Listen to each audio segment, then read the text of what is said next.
नमस्कार प्यारे बच्चों, मैं नीरज शर्मा आपके अपने परिवार रोजगार विद अंकित में सभी प्यारे बच्चों का हार्दिक स्वागत करता हूं। प्यारे बच्चे, आशा करता हूं कि आप बहुत अच्छे होंगे। सभी प्यारे बच्चों को प्रणाम, सभी को नमस्ते, सभी को जय हिंद मेरे प्यारे बहन भाइयों। तो कैसे हैं सब लोग? अच्छे हैं? एकदम बढ़िया हैं? जल्दी से एक बार बताएंगे प्यारे दोस्त। हिमांशु, आंचल सैनी, दलीप, विनीत, सुमन कुमारी, राम राम, आरती गोस्वामी, गुड आफ्टरनून, सभी को नमस्ते, सभी को जय हिंद। तो कैसे हैं प्यारे बच्चे? सब लोग जबरदस्त हैं, जिंदाबाद हैं, अपने अपने स्थान पर एकदम मस्त है ना। चलो, मनीषा शेखावत नमस्ते, विशाल कुमार नमस्ते। जय हिंद भाई। तो प्यारे बच्चों, आज हमारा टॉपिक है बेटा छंद, है ना। छंद किसे कहते हैं, छंद का क्या मतलब होता है, छंद हमें कहाँ कहाँ सहायता करता है, किस किस को पढ़ने में हेल्प करता है हमारी, वो हमें अच्छे से जानना होता है। ठीक है विनीत कुमार? हाँ, सौरभ, राम राम भाई। आवाज एकदम मस्त है, ओके है, लव यू प्यारे दोस्त।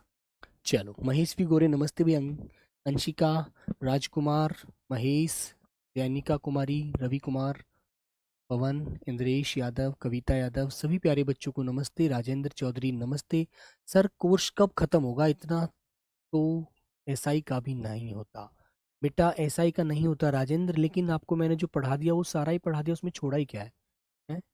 छोड़ा ही क्या है ऐसा, है ना। सारा सिलेबस आपको पढ़ा दिया, लेकिन जो प्रैक्टिस सेट करा रहा हूँ वो वही करा रहा हूँ जो पेपर के लिए वेरी वेरी इंपॉर्टेंट है, तो आप वहां पर मिलिएगा। ठीक है। अंगद यादव गुड आफ्टरनून प्यारे बच्चे। राहुल, शिवम, सभी को नमस्ते, है ना। चलो मेरे प्यारे बच्चों, तो बेटा सबसे पहले आपको पता है, आप जानते हैं, आप पढ़ रहे हैं मेरे प्यारे दोस्तों छंद। चलिए, तो हेडिंग डालेंगे प्यारे दोस्त छंद। तो बेटा आपको अच्छे से जानकारी होगी कि हमारे काव्य में तीन पार्ट होते हैं, तीन अध्याय होते हैं। एक तो होता है छंद, ठीक है, एक होता है प्यारे बच्चों रस, और एक होता है अलंकार। इनको हमें मुख्य रूप से पढ़ना पड़ता है, ठीक है। तो उनको अच्छे से समझ लीजिए, जान लीजिए, वेरी इंपॉर्टेंट। तो ज़्यादा आपके सिलेबस के अनुसार नहीं है, लेकिन फिर भी आपको पढ़ना पड़ेगा, इसलिए पढ़िएगा। लिखेंगे आचार्य, इसकी परिभाषा लिखेंगे पहले तो।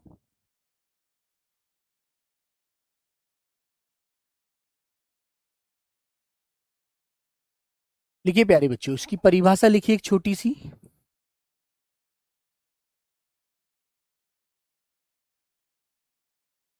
लिखिए, आचार्य पाणिनि के अनुसार छंद का अर्थ, लिखेंगे आचार्य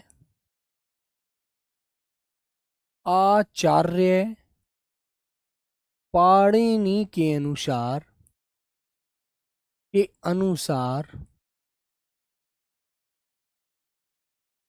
छंद का अर्थ, छंद का अर्थ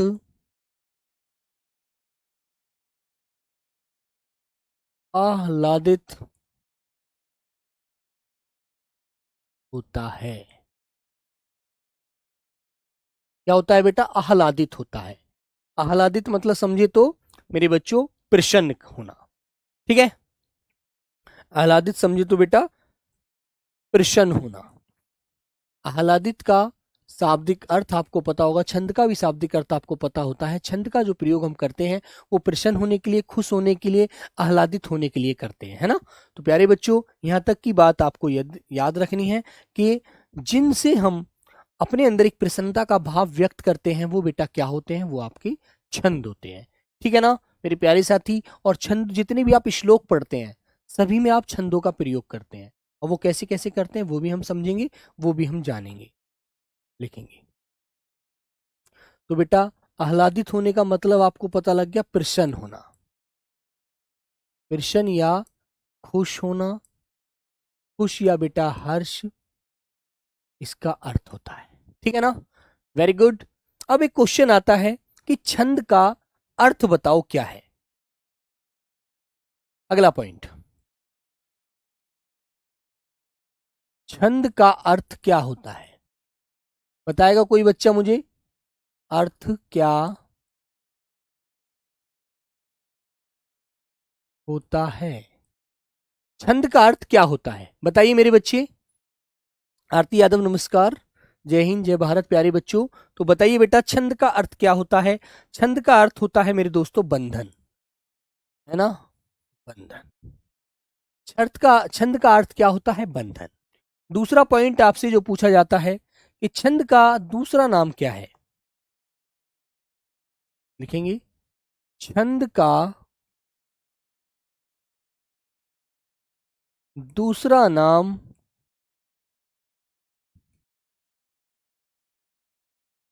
पिंगल शास्त्र होता है ना, पिंगल शास्त्र या बेटा पिंगल होता है। क्या होता है? पिंगल शास्त्र या पिंगल होता है। क्यों होता है? क्योंकि पिंगल ऋषि हुए थे जिन्होंने बेटा छंद शास्त्र की, छंद की खोज की थी। देखेंगे आचार्य पिंगल के द्वारा ही, आचार्य पिंगल के द्वारा ही, पिंगल के द्वारा ही छंद की खोज की गई थी। छंद की खोज हुई थी, छंद की खोज हुई थी, इसलिए इसको क्या बोल दिया गया? उन्हीं ऋषि के नाम पर इसका नाम पिंगल शास्त्र या पिंगल रख दिया गया था। याद रखना प्यारे बच्चों इस बात को आप लोग अच्छे से। ठीक है, आपसे कोई पूछने लगे कि दूसरा नाम क्या है, तो पिंगल है, ये भी आपको ध्यान रखना है। ठीक है, आंचल सैनी 15-16 क्वेश्चन सही होते हैं बेटा, कोई दिक्कत नहीं है, अभी से इतना घबराने की जरूरत नहीं है। ठीक है, फिर प्यारे बच्चों एक बात आती है, आपसे पूछेगा कि छंद का उल्लेख किस वेद में मिलता है, या किस वेद में सर्वप्रथम हुआ था? छंद का उल्लेख सर्वप्रथम किस वेद में हुआ था? हमारे वेद 4 होते हैं, ऋग्वेद, ठीक है बेटा, अर्थवेद, ऋग्वेद, यजुर्वेद, सामवेद और अर्थवेद। ठीक है, छंद का उल्लेख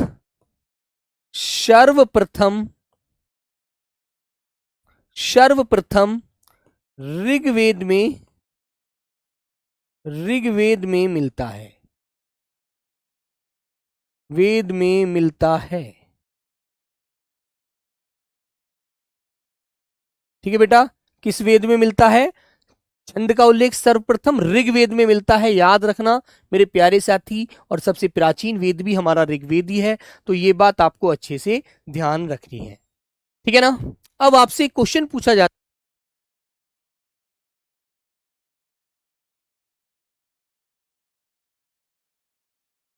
चलो तो मेरे प्यारे बच्चों आपसे क्वेश्चन पूछा जाएगा कि ये बताओ ऋग्वेद के कितने अवयव हैं, कितने अंग हैं? तो आपका आंसर मिलना चाहिए मुझे, बताओ मेरे प्यारे बच्चों, बोलो बेटा।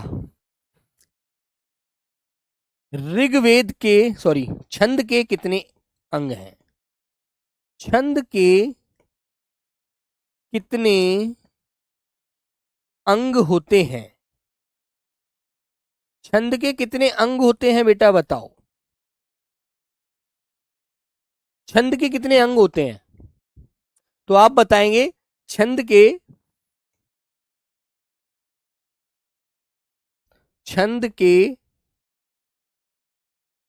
इसे मिटा ही दीजिए, दोबारा से लिख लीजिएगा।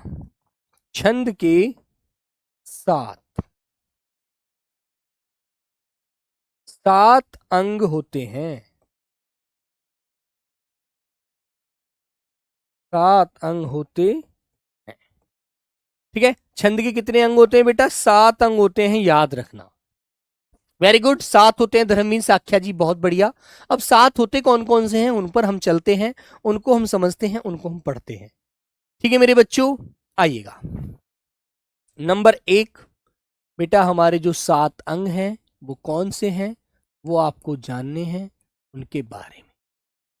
नंबर होता है मेरे प्यारे साथी 1। नंबर 1 बेटा, पहला जो भेद होता है उसे कहते हैं संख्या या मात्रा। संख्या या मात्रा। आरती गोस्वामी 11 बेटा कहां पढ़ लीजिए, पढ़ लिए आपने? संख्या कौमा मात्रा, नंबर 1। नंबर दूसरा होता है मेरे प्यारे बच्चों वर्ण। नंबर तीसरा होता है मेरे बच्चों गति, जो एक पढ़ने की लय होती है। है ना, जो एक स्पीड होती है बेटा उसे हम गति कहते हैं। नंबर 4 मेरे प्यारे बच्चों यति।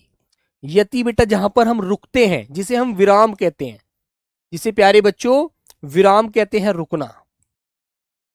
जहां पर हम रुकते हैं विराम चिन्ह जो लगता है उसे यति कहते हैं। और नंबर 5 मेरे बच्चों एक तुक होती है। जब आप बोलते हैं, जैसे आपने बोला रमेश खाना खाता है और सुरेश पानी पीता है, तो ता है दोनों के अंत में आया तो वो तुक होती है।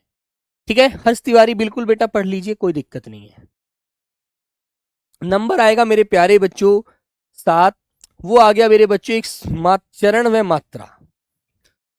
चरण या पाद बोल देंगे, चरण या बेटा पाद, है ना। जैसे कि आपको पता है कोई भी आप श्लोक पढ़ते हैं तो हेमा कांसल मेरी बुक में 8 अंग है गुरुजी, मेरा बुक में 8 अंग है। बेटा 8 नहीं होते 7 याद रखो। 8वां कौन सा अंग हो गया यार? नंबर 7 होता है बेटा आपका गण। ये 7 अंग होते हैं, ये सातों अंग आपको ध्यान रखने हैं। ठीक है हेमंत ता कर्माकर बेटा 7 वाट 8 वाट को भूल जाइए, 8 मत पढ़ना 7 पढ़ना। तो मेरे बच्चों 7 अंग होते हैं। नंबर 1 संख्या, मात्रा, वर्ण, गति, यति, तुक, चरण, पाद बोल देते हैं जिसको, और बेटा गण। ठीक है ना। तो नंबर 1 आप डालेंगे मात्रा संख्या। नंबर 1 मेरे बच्चों आप डालेंगे मात्रा या संख्या। तो प्यारे साथी एक बात मुझे बताइएगा, मात्रा किसकी होती है, संख्या किसकी गिनी जाती है बताइए। तो आपको पता होगा वर्ण और मात्राओं की गिनती को संख्या कहते हैं, है ना। जो वर्ण होते हैं उनकी जो मात्राएं होती हैं उनकी जो गिनती हम करते हैं ना, जैसे हमने क्या पढ़ा, स्वर पढ़ा, स्वरों की मात्रा होती है, व्यंजनों की तो होती नहीं है, ये तो आप अच्छे से जानते हैं। तो लिखेंगे बच्चों वर्ण, वर्ण और मात्राओं को, या वर्ण और मात्राओं की संख्या होती है जिन्हें गिना जाता है, संख्या होती है जिन्हें जिन्हें गिना जाता है, जिन्हें गिना जाता है, जिन्हें गिना जाता है। जैसे प्यारे बच्चों मैं आपके कोई भी आगे वर्ण लिखूंगा तो वर्णों को आप बताएंगे। ठीक है मेरे दोस्त। ठीक है, एक प्रकार से आप कह सकते हैं, एक प्रकार से आप कह सकते हैं बच्चों जैसे वर्णों की, जब आप वर्णों का जो उच्चारण करते हैं उसमें लगने वाले समय को बेटा मात्रा कह देते हैं, है ना, याद रखना। वर्णों के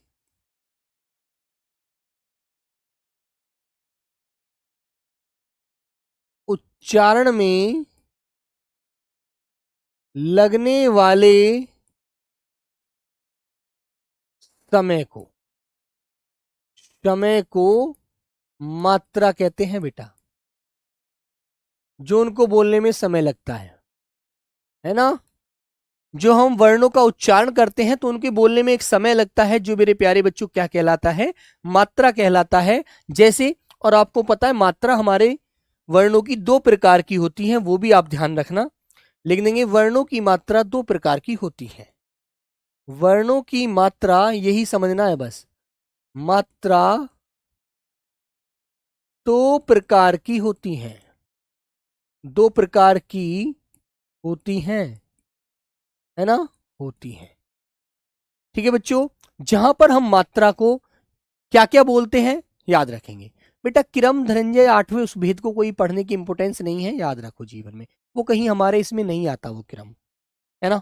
यहाँ पर किरम आपको कभी भी नहीं मिलेगा 8वां भेद, इस प्रकार से ध्यान रखना। चलो 7 ही भेद बेटा अभी तक हमारे हैं, 8वां भेद किरम अभी तक हमारे किसी प्रयोग में नहीं आ रहा है, यहाँ पर याद रखेंगे। अब 2 मात्रा कौन कौन सी होती है बच्चों, 2 मात्राएं आपको पता होगा, दो मात्राएं होती हैं जिसमें बेटा एक मात्रा वाले को लघु कहते हैं, लघु मात्रा होती है, और जिसकी दो मात्रा होती है उसे गुरु कहते हैं, ठीक है ना। और भैया आपको बेटा स्वर पता ही है, जैसे हमारे स्वरों की संख्या 11 है, तो इनको मैं विभाजित करके बता देता हूं आपको।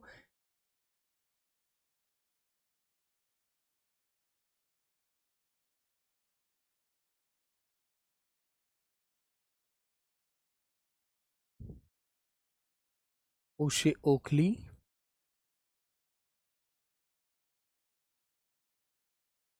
ये 11 स्वर हैं बच्चों, जिसमें बेटा एक मात्रा वाला ए, छोटी ई, छोटा ऊ और रे ऋषि होते हैं, है ना।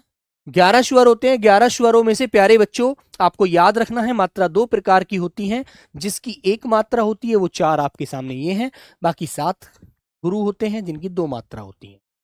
मेरे प्यारे बच्चों यहां पर लिखेंगे आप एक मात्रिक स्वर,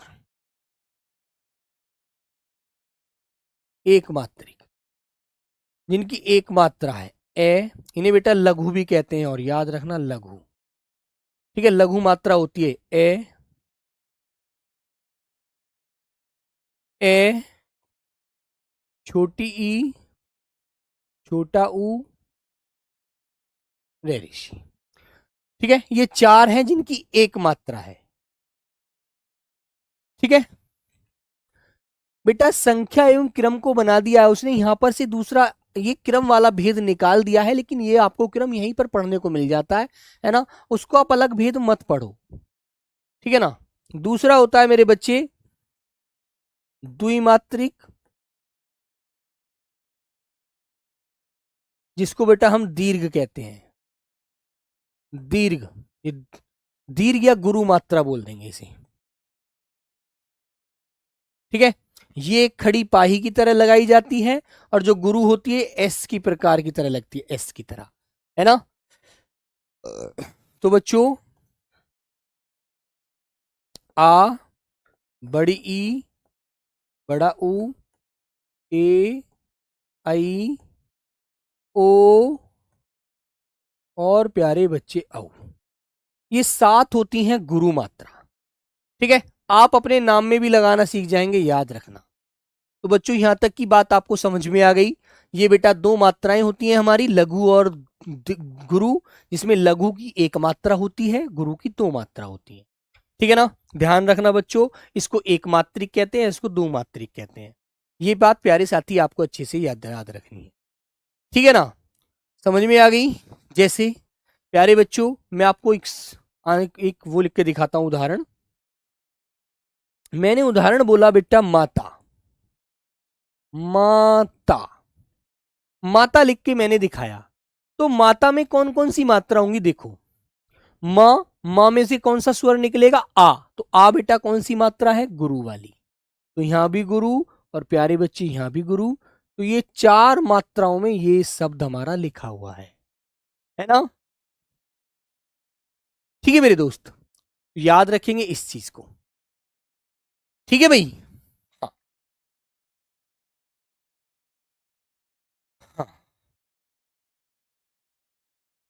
अब आते हैं बच्चों दूसरा भेद जो हमारा होता है, दूसरा भेद होता है मेरे बच्चों वर्ण। वर्ण आप जानते हैं हिंदी वर्णमाला में 2 वर्ण हैं, याद रखेंगे,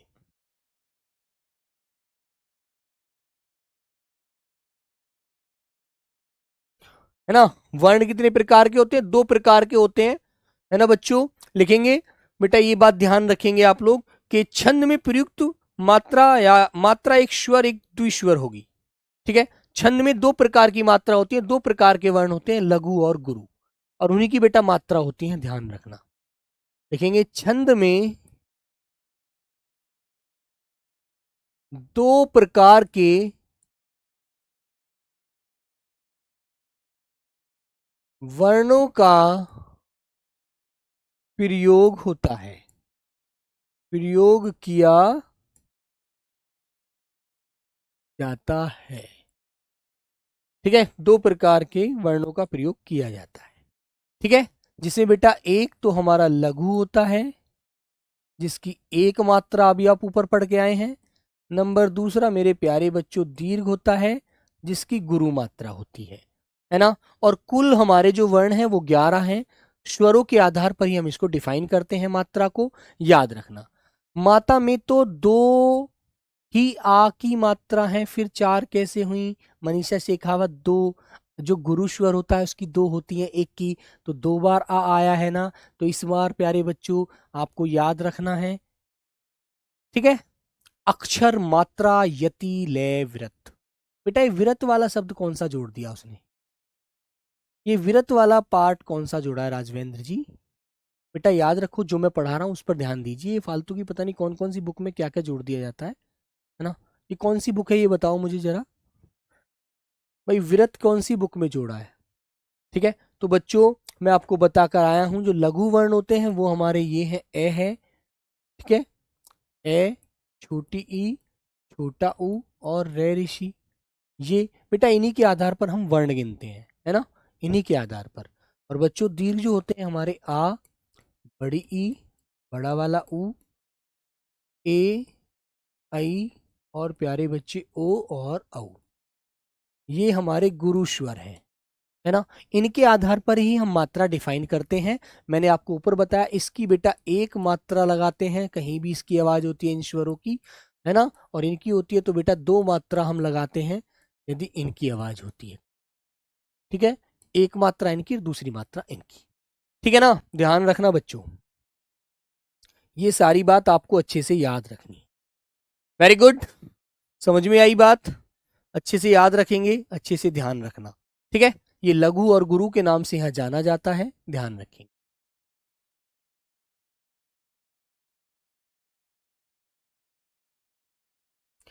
ठीक है बच्चों, तो ये दोनों बात आपको अच्छे से ध्यान रखनी है, अच्छे से समझनी है। जैसे अब एक बच्चे की टेंशन थी कि भाई सर जी ये 4 कैसे होगी। मैंने एक नाम लिखा तुम्हारे सामने, तुम्हारा नाम लिखा मैंने, देखो बच्चों हर बच्चा देखना, ठीक है। मैंने एक बच्चे का नाम लिखा, जैसे इस बच्चे का नाम ही है मनीषा। मनीषा, तो मनीषा में मैंने पूछा कि भाई इसमें कितनी मात्रा होंगी, है ना। चलो बच्चों, तो बेटा वर्ण तो इसमें 3 ही है, 1 2 3, क्योंकि एक तो मैं हो गया वर्ण, एक नी हो गया वर्ण, एक शाह हो गया वर्ण, है ना। लेकिन मैं यदि इसमें मात्रा गिनूंगा तो मात्रा किसके आधार पर गिनूंगा? मात्रा गिनूंगा जितनी इस वर्ण की होती है, जिस स्वर की जिसके अंदर से आवाज आ रही होगी वो ही उसकी मैं मात्रा मानूंगा, ठीक है। देखो मैंने प्यारे बच्चों मैं वर्ण लिया, इसमें हलंत लगा दिया और इसके अंदर से जो स्वर इसके अंदर छिपा हुआ था वो बाहर निकाल लिया। तो मेरे प्यारे बच्चों मैंने ए स्वर बाहर निकाल दिया, ठीक है, जिसकी मात्रा होती है 1, लघु, ठीक है। फिर बच्चों मैंने दूसरा स्वर लिया, दूसरा वर्ण लिया नी। तो बेटा ने के अंदर से मैंने हलंत लगाकर जो बड़ी वाली ई की आवाज आ रही है वो बाहर कर दी, बड़ी वाली ई। अब मैं आपको एक एक चीज बहुत बेसिक से बता रहा हूं, ध्यान रखना। यहां पर बच्चों में शा के पास गया तो मैंने शा का क्या किया, शे के नीचे भी हलंत लगा करके इसके अंदर से आ की आवाज जो थी वो बाहर कर दी। अब आप मुझे ये बता दो, एक तो यहां पर बेटा आपको यहां पर जो नजर आ रहा है, एक तो ए नजर आ रहा है, एक बड़ी वाली ई नजर आ रही है, एक आ नजर आ रहा है। भाई व्यंजन वर्ण की तो कोई मात्रा होती नहीं है, मात्रा किसकी होती है? स्वरों की, और स्वर के आधार पर ही बहुत सारे वर्ण बोले जाते हैं। मान लो मैंने आपसे कहा कि कै धातु, ये कै वर्ण है ना। फिर बच्चों मैंने इसके नीचे की बोल दिया, इसके आगे मैंने की लिख दिया, इसके आगे प्यारे बच्चों मैंने के लिख दिया, कई लिख दिया, को लिख दिया, कऊ लिख दिया। तो ये सब बोले तो स्वरों की सहायता से ही जा रहे हैं, या इनके अंदर कोई और आवाज आ जाएगी? इनकी अपनी कोई आवाज नहीं होती। तो मेरे दोस्तों एक बड़ी वाली ई की मात्रा मैंने कितनी बताई है? 2। तो यहां 2, आ की मात्रा मैंने कितनी बताई है? 2। तो 2, अब तुम इसे जोड़ दो, 1 2 3 हो गया, 3 और 2 5, 5 मात्रा में आप इसे लिख सकते हैं, ठीक है। तो मेरे दोस्त इस नाम में 5 मात्रा हो गई, 5 मात्रा। अब तुम कहोगे भैया वर्ण कितने हैं इसके अंदर? तो वर्ण तो बेटा एक तो मैं हो गया, एक नी हो गया 2 और एक सा हो गया 3, 3 वर्ण है बस। वर्ण पूछे आपसे तो इसके अंदर 3 है, 3 वर्ण में लिख गया एक नाम ये। और बेटा मात्रा पूछे तो 5 है, इतनी सी बात आपको याद रखनी है, ठीक है ना। वेरी गुड, चलो, तो ये बात आपको समझ आ गई होगी। अब प्यारे बच्चों, तीसरा जो पॉइंट आता है वो होता है बेटा गति, जिसको हम लय कह देते हैं। लय, लय किसे बोलते हैं? छंद को पढ़ने की जो एक गति होती है, छंद को पढ़ने में जो एक प्रकार से क्या लगता है, एक प्रकार से जो लय उत्पन्न होती है, लय मतलब एक स्पीड, एक गति, उसे लय बोलते हैं, है ना। लिखेंगे छंद को पढ़ने में, छंद को पढ़ने में जो गति उत्पन्न होती है, जो गति उत्पन्न होती है, जो गति जन्म लेती है, उसे बेटा गति कहते हैं। समझे आप लोग? याद रखेंगे, जिससे हम एकदम निरंतर बढ़ते चले जाते हैं, निरंतर बोलते चले जाते हैं, है ना। जैसे मैंने कहा, रहीमन पानी राखिए बिन पानी सब सून, पानी गए ना उबरे मोती मानस चून। तो एक मैंने लय तय करी ना उसे बोलने में, एक स्पीड उत्पन्न हुई ना, एक निरंतरता थी ना बोलने में, मैं रुका तो नहीं उस श्लोक को बोलते समय। यही आपको ध्यान रखना है प्यारे बच्चों, ठीक है। ठीक है बेटा, तो ये एक लय होती है, जो एक स्पीड होती है। नंबर 4 आता है मेरे प्यारे बच्चे यति। यति, यति किसे कहते हैं बेटा? विराम चिन्ह को, विराम को। तो आपको पढ़ना होगा, छंद को पढ़ते समय, पढ़ते दौरान, छंद को पढ़ते दौरान या पढ़ते समय जब हम रुकते हैं या सांस लेते हैं, वो यति कहलाता है। जैसे मैंने बोला, रहीमन पानी राखिए बिन पानी सब सून, यहां पर मैं रुका ना, फिर मैं आगे चला, पानी गए न उबरे, फिर यहां रुका थोड़ा सा, मोती मानस चून, वहां आगे आके बिल्कुल रुक गया। याद रखना। तो मेरे प्यारे बच्चे लिखेंगे, छंद को पढ़ते समय, छंद को पढ़ते समय जब श्वास लेते हैं, श्वास लेते हैं, तो वहां, तो वहां पर रुकना पड़ता है।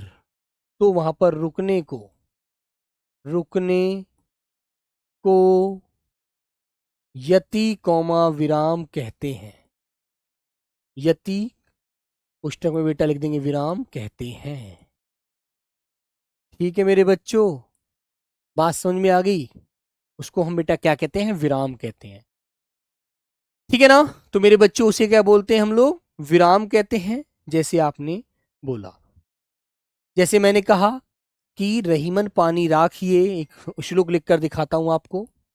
मैंने बोला बच्चों, रहीमन पानी राखिए, तो यहां पर रुका, यहां बेटा अल्प विराम लगा दिया मैंने, ठीक है। रहीमन पानी राखिए बिन पानी, बिन पानी सब, सब सून, तो बेटा यहां पूर्ण विराम लगा दिया।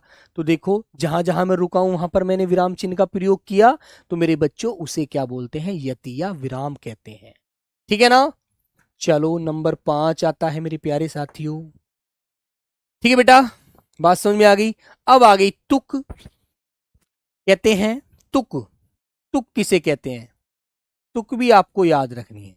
तुक, या इसको हम ताल भी कह देते हैं बेटा, ताल, कि यार ताल आ रही है आज तो, बोले बोले जा रहे हो, है ना।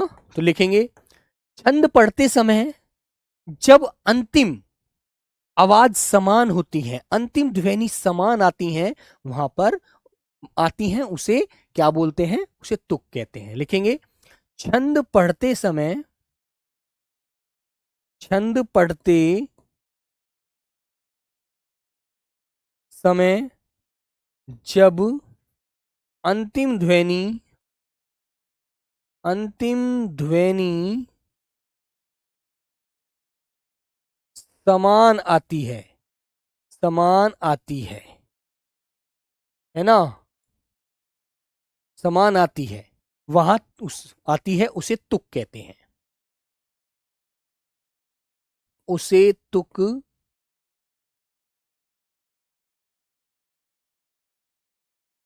कहते हैं। उसे क्या कहते हैं बेटा? तुक कहते हैं, ध्यान रखना। जैसे मैंने एग्जाम्पल दिया, राम पढ़ता है, मोहन सोता है। तो बेटा दोनों के अंत में ता है आया ना बात को पढ़ते समय? बात को बोलते हैं तो समान आ रहा है ना बेटा? जब हम पंक्ति पढ़ रहे हैं प्यारे बच्चों तो अंतिम आवाज समान है ना, उसे तुक कहते हैं। तुक माने अंत में जो रुकते समय आवाज समान आए ना, उसे तुकांत या तुक बोलते हैं, है ना? याद रखना। आगे आता है मेरे प्यारे बच्चों नंबर 6। नंबर 6 क्या होता है दोस्त? उसे कहते हैं चरण पद या पाद। चरण पद या बच्चों पाद।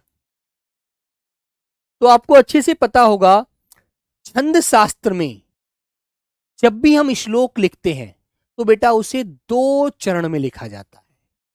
लिख देंगे प्यारे बच्चों, लिखेंगे।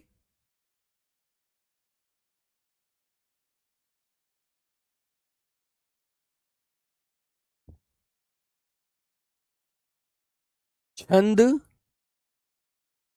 हमेशा हमेशा 2 चरणों में लिखा जाता है, लिखा जाता है। ठीक है।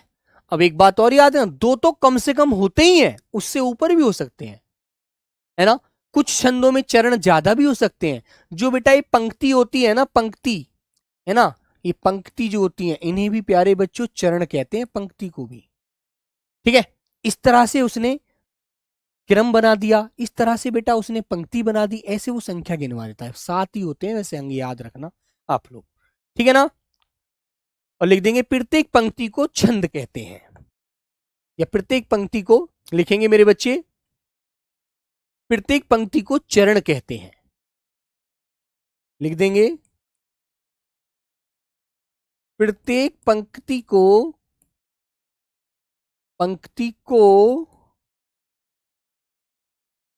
चरण कहते हैं, चरण कहते हैं।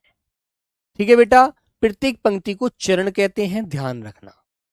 ठीक है मेरे प्यारे बच्चों, ये बात आपको समझ आ गई? प्रत्येक पंक्ति को चरण कहते हैं, ध्यान रखें। जैसे रहीमन पानी राखिए बिन पानी सब सून, पानी गए ना उबरे मोती मानस चून। ठीक है, तो मेरे प्यारे बच्चों उसमें 2 चरण आए ना। जैसे बच्चों मैंने कहा कि जैसे चौपाई पढ़ते हैं हम लोग, जय हनुमान ज्ञान गुण सागर, जय कपीस तिहु लोक उजागर, है ना, रामदूत अतुलित बलधामा, अंजनी पुत्र पवन सुतनामा। तो मेरे प्यारे बच्चों उन पंक्तियों को जो हम पढ़ते हैं ना, तो 2 चरण तो कम से कम मिलते हैं श्लोक में, और उससे ज्यादा भी हो जाते हैं, है ना। उन्हें लेकिन बेटा संयुक्त छंद और अन्य छंद का नाम हम देते हैं, वो बात हम आगे पढ़ेंगे, आगे जानेंगे। अब बेटा इसका 7वां जो भाग होता है उसे कहते हैं मेरे बच्चों गण। गण। तो प्यारे साथी आपको याद रखना है मेरे बच्चे क्या, और इसमें एक बात और ध्यान रखना, कम से कम तो 2 चरण मिलेंगे और अधिक से अधिक 6 मिल सकते हैं, अधिक से अधिक 6। ये भी बात आपको ध्यान रखनी है, कभी आप इस पर फंस जाओ कि भैया आपने तो यही कहा था 2 ही मिलेंगे। कम से कम 2, कम से कम तो बेटा 2 होंगे, और ज्यादा से ज्यादा, है ना, कम से कम 2, और मेरे प्यारे बच्चों ज्यादा से ज्यादा 6, ज्यादा से ज्यादा आपको 6 मिलती हैं, है ना। ये भी याद रखना, कभी आप ये कहो कि भैया आपने तो ये कहा था 2 ही मिलेंगे, यहां तो 6 हो गए। ठीक है ना? Very good, very good. हाँ, आइए बच्चे अब चलते हैं मेरे प्यारे बच्चों गण की तरफ। लिखेंगे, हाँ, छंद शास्त्र में 8 गण होते हैं। लिखिए बच्चों, छंद शास्त्र में गणों की संख्या संख्या 8 होती है, 8 होती है। गणों की संख्या कितनी होती है बेटा? 8 होती है। ये बात याद रखेंगे आप लोग, ध्यान रखना। और एक गण बनाने के लिए 3 वर्णों की आवश्यकता होती है। लिखेंगे एक गण बनाने के लिए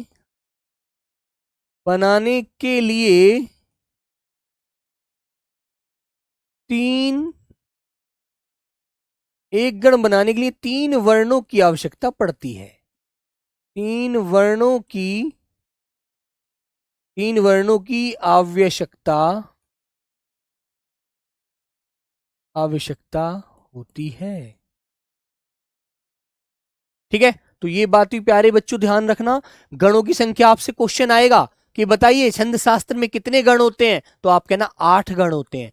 एक गण बनाने के लिए कितने गणों की जरूरत, कितने वर्णों की आवश्यकता पड़ती है, तो 3 वर्णों से एक गण बनता है।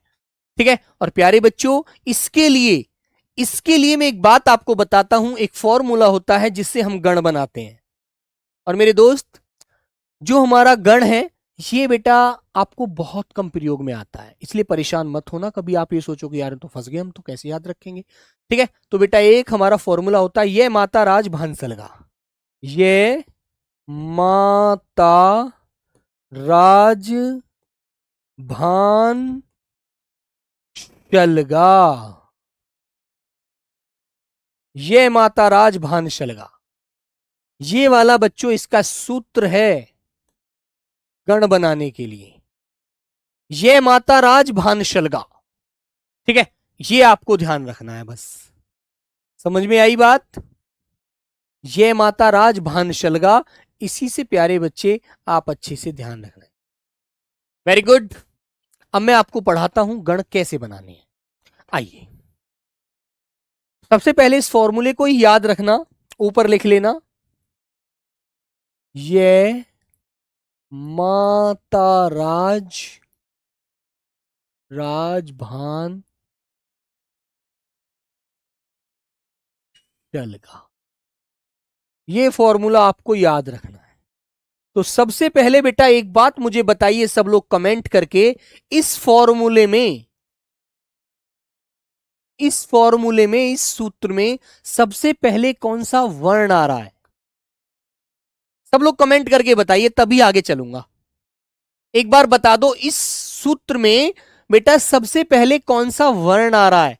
तो आपका आंसर आना चाहिए कि भैया इसमें सबसे पहला वर्ण ये आ रहा है ना? सबसे पहला वर्ण ये आ रहा है, फिर में आ रहा है, फिर ते आ रहा है, फिर रे आ रहा है, फिर जे आ रहा है, फिर भे आ रहा है, फिर ने आ रहा है, फिर से आ रहा है। और तुम्हें एक बात अब फिर याद होगी, 1 2 3 4 5 6 7 8, इससे आगे मैं क्यों नहीं गया? क्योंकि एक गण को 3 वर्णों से बनाना है मुझे। तो बेटा यदि मैं इसके पीछे भी चला जाऊंगा तो 10 हो जाएंगे ना, फिर तो गलती हो जाएगी, क्योंकि भाई मुझे 3 वर्ण तो चाहिए 1 2 3, अंत में 3 वर्ण ही बच पाएंगे। यदि मैं इसे से को लूंगा, से को जोड़कर चलूंगा ना, तो मेरे बच्चों ले और गे मिलकर ये 3 वर्ण बैठ पा रहे हैं, इसलिए मैं पीछे नहीं जा सकता। ठीक है, तो मेरे दोस्त मैंने ये से बना दिया यगण।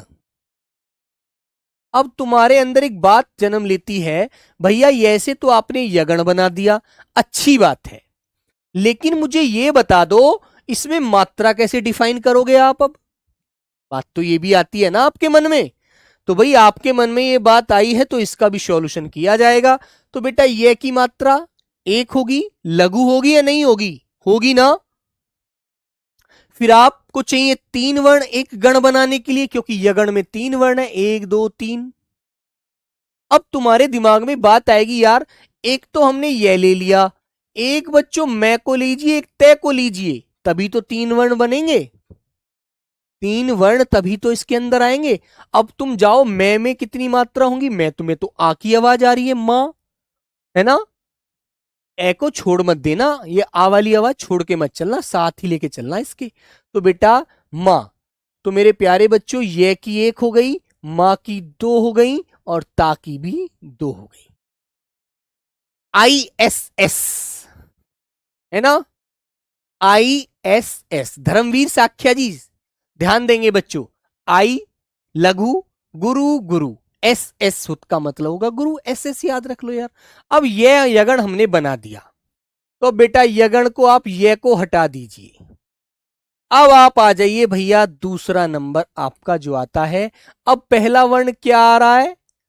मैं आ रहा है, नहीं आ रहा है? आ रहा है ना? तो मेरे बच्चों आपको यहां लिख देना है मैं से बना दीजिए मगण।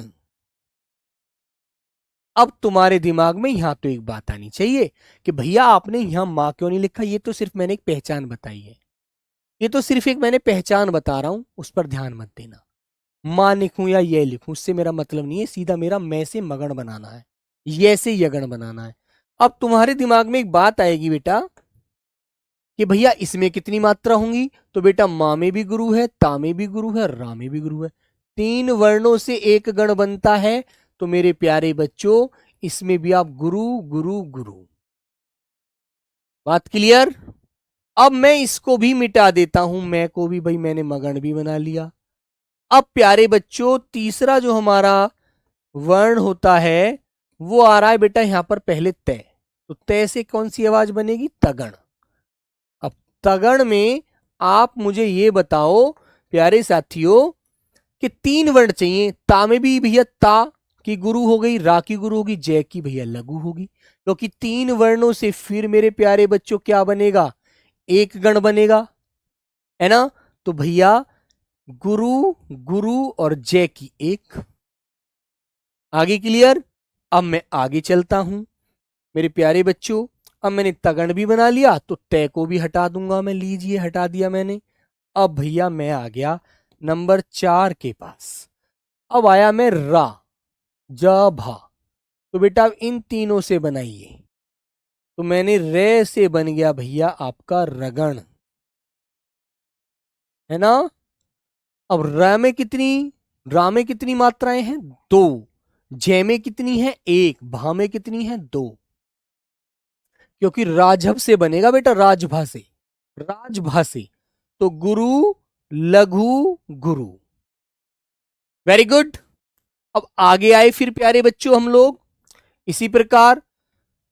बेटा मैंने इस रा को भी मिटा दिया, लेकिन जब मैंने रा का प्रयोग कर लिया तो रा को भी हटा दिया, साइड हट जा भाई तू भी। अब तो तेरा भी काम हो गया। तो बच्चों हमारा नेक्स्ट जो नंबर आया, नंबर 5वां, वो आया बेटा जय से। जय आ रहा है वर्ण, तो जय से बन जाएगा जगण। अब जगण की मात्रा कैसे बताओगे आप मुझे कितनी है? भाई जय से लेकर न तक 3 वर्ण यहां तक ही तो बैठते हैं, जा भा ना। तो मेरे बच्चों अब तुम तर्क लगाइए। जय की 1 है, भा की 2 है, न की 1 है। जय की 1, भा की 2, न की 1। ठीक है, तो ये बन गया जगण। अब प्यारे साथी आप जगण को भी बना चुके हैं, तो जय को भी हटा दीजिए। अब आ जाइए भैया भा के पास। भानाशा, भानाशा से बनेगा बेटा नंबर 6। भा से बन जाएगा भगण।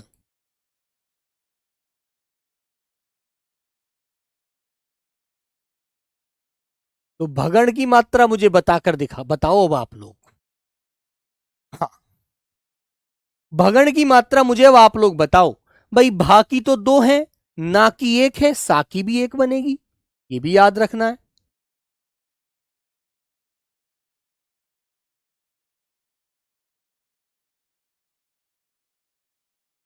बेटा आदित्य मौर्य आपके साथ ही नहीं, सभी के साथ होगा। ठीक है, तो मेरे बच्चों भा की कितनी आ जाएंगी? गुरु, न की 1 होगी और से की भी 1 होगी। तो मेरे प्यारे बच्चे अब आपका भगण भी बन जाता है, इसको भी अलग हटा दीजिए। अब हम ना सा ला से बनाएंगे, ना सा ला। तो मेरे नंबर 7 डाल दीजिए और आगे बढ़ जाइएगा। तो बेटा यहां न आया ना, न से बन जाएगा आपका नगण। और नगण से आप कैसे बनाएंगे? न में भी 1 ही आएगी, से की भी 1 ही मात्रा होगी और ले की भी 1 ही होगी, है ना? तो बेटा 1 1 1, लघु लघु लघु। अब अंतिम वर्ण जो आता है मेरे प्यारे बच्चों नंबर 8। तो मेरे प्यारे साथी जब आप ना को मिटा दोगे तो बेटा एक आपके पास शब्द बचा अंतिम, सलगा। तो सलगा में 3 वर्ण बच रहे हैं, नहीं बच रहे हैं? और 8 ही होते हैं। तो आपने यहां लिखा शे और श से बना दिया सगण। बोलो अब सगण की मुझे मात्रा बता दो आप लोग। आदित्य मौर्य बेटा, आदित्य कुमार ने पूछा है, तुम्हारा ही नाम राशि है। वो प्रमोट कर दिया गया था 10वीं क्लास में, जब कोविड चल रहा था तो बच्चे स्कूल नहीं जा रहे थे, तो तब उसको बेटा क्लास ऐसे ही पास हो गई थी, तो उसको मार्कशीट पर प्रमोट लिख कर आया। वो गवर्नमेंट का मामला है बेटा, उसमें तुम्हारा कोई दिक्कत नहीं है।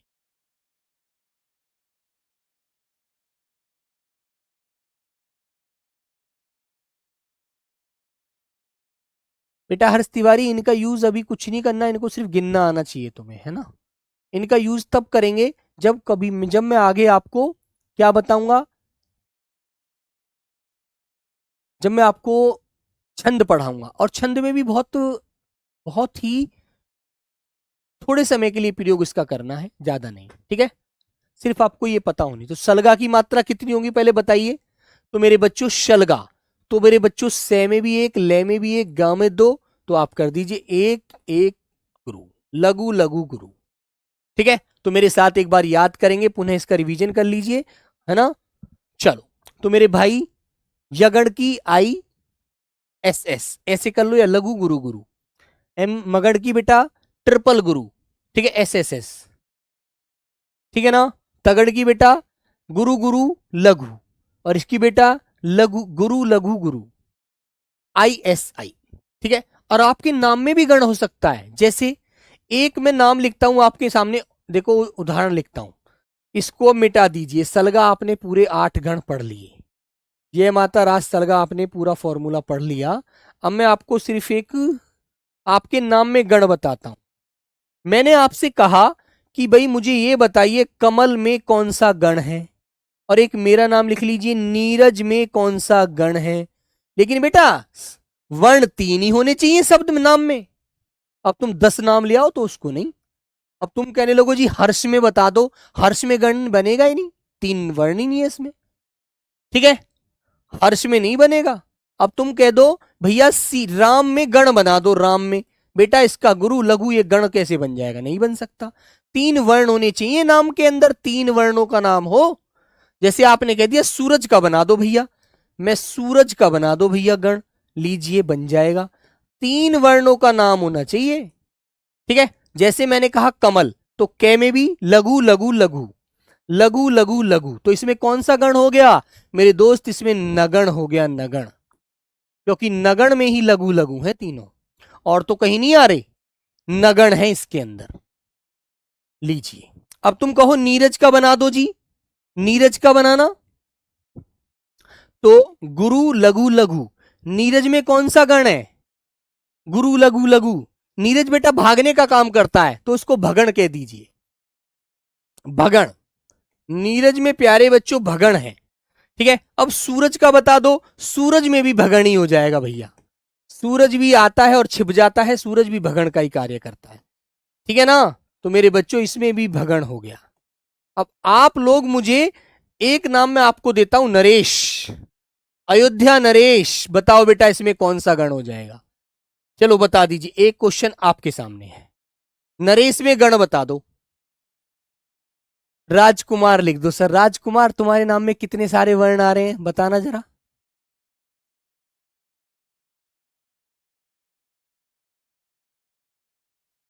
आरती गोस्वामी शगन कैसे हो जाएगा बेटा, भगन हो जाएगा। शगन कैसे कर दोगे, सगण कर दोगे क्या, नहीं ना। अरे आरती क्या पढ़ रही हो बेटा गोस्वामी, भगन करो। गुरु लघु लघु, नीरज बड़ी की मात्रा आ रही है, गुरु होगी, है ना। 3 अक्षर का बनता है क्या सर, साईनाथ जादव क्या पढ़ रहे हो बेटा। मैंने शुरू में क्या पढ़ाया था आपको, 4 अक्षर का बनता है, नहीं 3 का बनता है, 3 से बनाओ।